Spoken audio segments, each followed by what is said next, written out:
One of the first major Trump staffers to resign after the protest was Mick Mulvaney from his position as special envoy to Northern Ireland. What a blow, Mick! How will Northern Ireland ever survive without its envoy? What the even is that job, envoy? Are you bringing gifts of fine leather goods to the King of Northern Ireland? You can't even travel right now. What were you doing, eating Lucky Charms from home? Mulvaney had to backpedal on his November op-ed, literally titled, "If he loses, Trump will concede gracefully," which is only slightly less insane than an op-ed titled, "If person in water, shark will not eat them," by a shark's friend. If you really believe that, you would have put your name down, shark's friend. The remora fish.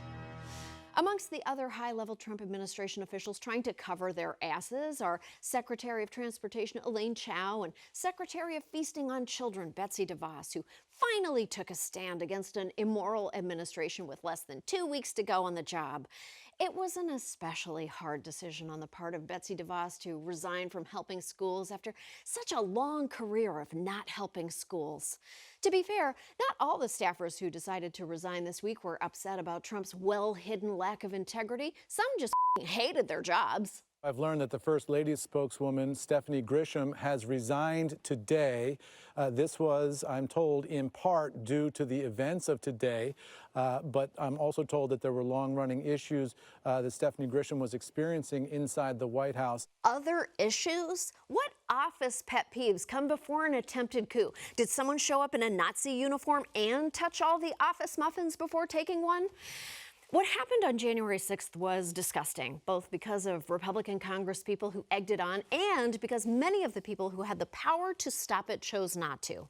Capitol Police failed to set up a protective perimeter, and some officers reportedly took selfies with rioters and walked them gently down the stairs.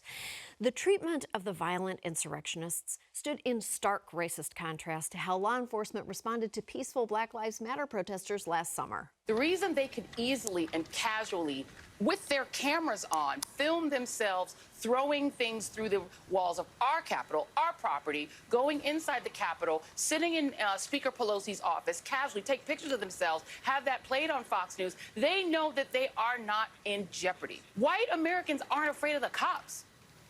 White Americans are never afraid of the cops, even when they're committing insurrection. Capitol Police assumed protesters wouldn't get out of control because they were white, despite continued evidence of violence from Proud Boys and QAnon.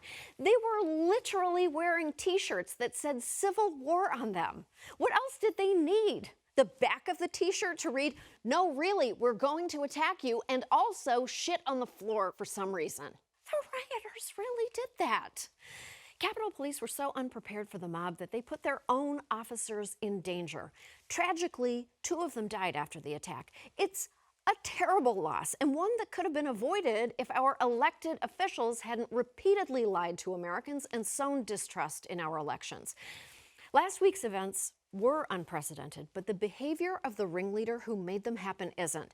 Conservatives are pretending he's Ted Bundy, a monster whose evil was impossible to see under his hot Zac Efron-like exterior. But in reality, he's more like Leatherface from Texas Chainsaw Massacre, both because they're obviously evil and because, having a leather face.